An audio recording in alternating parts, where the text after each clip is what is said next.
C'est le moment de suivre les clés du monde avec vous, James William Baguidi. Bonjour. Bonjour à vous, tranquillin, et bonjour à tous.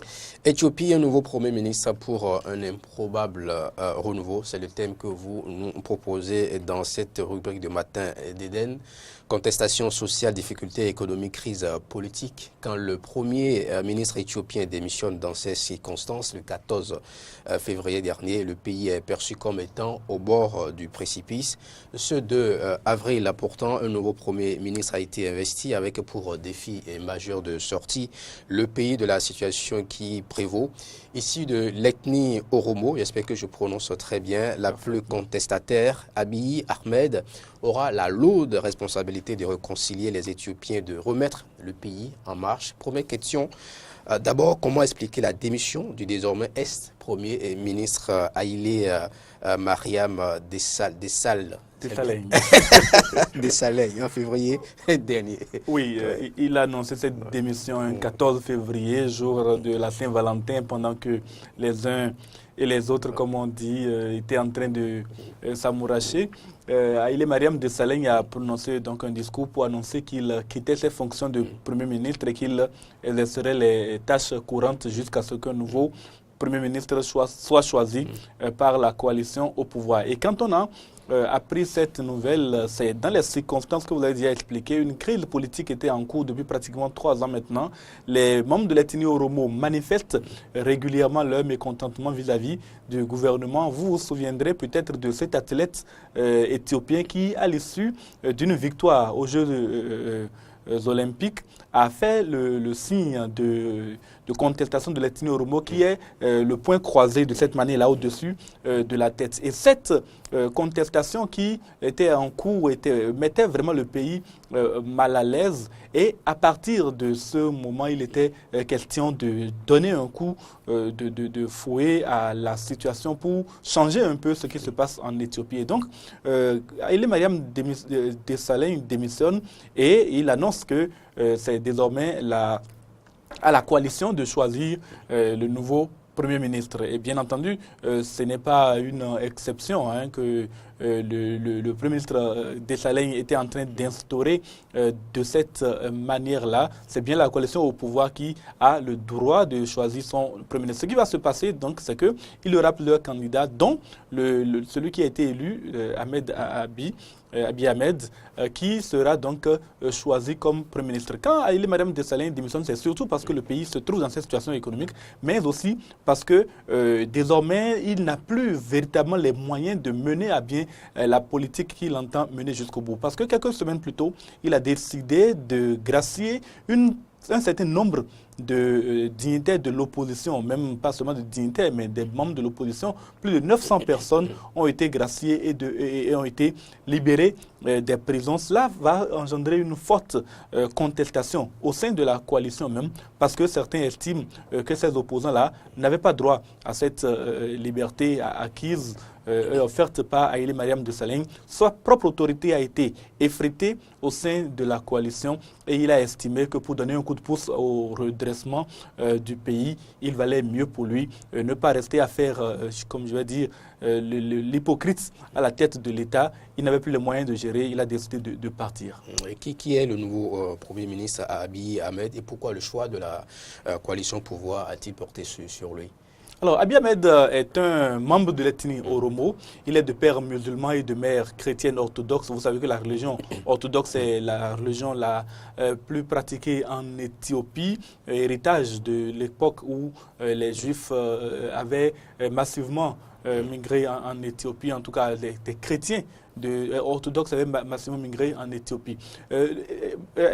Abiy Ahmed, que l'on voit ici à l'écran, est donc membre de l'ethnie Oromo, mais il est surtout membre d'un parti d'opposition au départ, parti d'opposition qui a à un moment donné accepté de sceller une coalition avec le parti au pouvoir et depuis maintenant pratiquement une dizaine d'années, cette coalition gère le pays et même si encore beaucoup d'Oromo continuent de contester le fait que Abiy Ahmed soit de cette ethnie-là, lui a sans doute permis d'accéder à ce poste. Il fait partie donc de cette coalition. Il a été ministre sous Haïlé Mariam Desalegn. Il est devenu député seulement en 2010. Il n'a que 42 ans. On le voit sur les images, il est plutôt jeune. Il semble avoir de l'ambition, il a de l'entre-gens, il a beaucoup de relations et il entend, en tout cas pour ce qu'il a dit à l'occasion de son discours d'investiture que l'on voit ici, il a promis mettre en œuvre les moyens qui sont à sa disposition pour réconcilier les Éthiopiens entre eux. Vous avez indiqué qu'il est de la lignée Oromo. Ce sont des lignées peut faciliter les choses. Alors, le fait que Ahmed soit de l'ethnie Oromo peut, dans une certaine mesure, faciliter les choses. Vous savez, aujourd'hui au pouvoir en Éthiopie, c'est majoritairement les Tigréens qui sont au pouvoir. Comment sont-ils arrivés là? Ils ont mené une guerre de libération contre le dictateur Haïlé Mariam, qui était au pouvoir jusqu'en 1991. C'est à ce moment-là que, et d'ailleurs, l'actuel Premier ministre, le nouveau Premier ministre, était membre de cette coalition. Il a mené lui aussi cette guerre de libération contre le dictateur Haïlé Mengistu Mariam, et il a participé à cette libération. Le fait pour lui donc d'être de l'ethnie Oromo peut faciliter les choses parce qu'aujourd'hui l'ethnie Oromo estime ne pas, c'est l'ethnie majoritaire, ils ne sont pas majoritaires à plus de 50%, et il y a encore l'ethnie Amara. Quand on prend les Amara et les Oromo, ils constituent 60% du pays, mais ce sont les Tigréens qui étaient à la tête de la coalition qui a chassé Mengistu Haïlé Mariam du pouvoir. Et après le départ de Mengistu,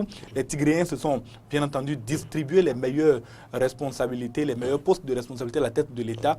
Et c'est ce que les Oromo contestent aujourd'hui, ainsi que les Amara. Avec l'arrivée au pouvoir donc de Abiy Ahmed, c'est l'ethnie Oromo qui se voit reconnaître le droit d'exercer les plus hautes fonctions de l'État, de la République. Et à partir donc de ce moment, il y a possibilité pour lui de redistribuer quelque peu les cartes. Mais en même temps, il y a un peu qu'il est surveillé par le parti au sein duquel, la coalition au pouvoir au sein de laquelle les Tigréens continuent d'avoir beaucoup vraiment voix au chapitre. Il lui sera possible sans doute de redistribuer une partie des cartes, mais certainement pas de mettre les Tigréens en minorité. Et puis Abiy Ahmed a déjà tendu la main à ses concitoyens de l'opposition notamment, et il le fait aussi pour l'ennemi voisin. L'Érythrée peut-il être entendu? Pour ce qui concerne ces compatriotes, oui, il peut être entendu. Les partis d'opposition veulent voir un changement. L'état d'urgence qui a été décrété juste avant son départ par Haïlé Mariam Desalegn pourra éventuellement être levé. Les manifestations peuvent cesser dans la mesure où il y aura, comme je dirais, un état de grâce pour Abiy Ahmed, le temps de voir s'il peut véritablement apporter les solutions aux problèmes de l'Éthiopie d'aujourd'hui. Maintenant, pour le voisin, Isaias Afewerki, président de l'Érythrée, il n'y a pour lui rien de nouveau sous les étoiles. Le fait que Abiy Ahmed, d'ethnie Oromo, arrive au pouvoir en Éthiopie, ça change pour les Éthiopiens quelque chose peut-être, mais pas pour l'Érythrée, parce que l'Éthiopie et l'Érythrée se sont disputés, se disputent encore. Maintenant, ce n'est plus sur le plan militaire, mais sur le plan juridique, des territoires qui auraient permis à l'Éthiopie d'avoir un accès à la mer. L'Érythrée a mené une guerre farouche, féroce contre l'Éthiopie, juste dans les années 2000, qui a coûté des dizaines de milliers de vies aux deux États, ce qui fait aussi de l'Érythrée un pays dictateur, ou du moins un pays féroce en matière de droits de l'homme. Et tout cela, je ne vois pas vraiment comment Isaias Afewerki, président de l'Érythrée, risque de changer sa posture vis-à-vis de l'Éthiopie, d'autant plus que ce que lui il pense de Abiy Ahmed, il a déjà dit rien de nouveau sur le soleil, je l'ai dit. Merci à vous, James William Baguidi. Je rappelle que vous êtes le rédacteur en chef de Eden, une télévision spéciale des questions internationales. Chaque jour sur Matin d'Eden, vous nous aidez à comprendre un peu l'évolution de l'actualité internationale.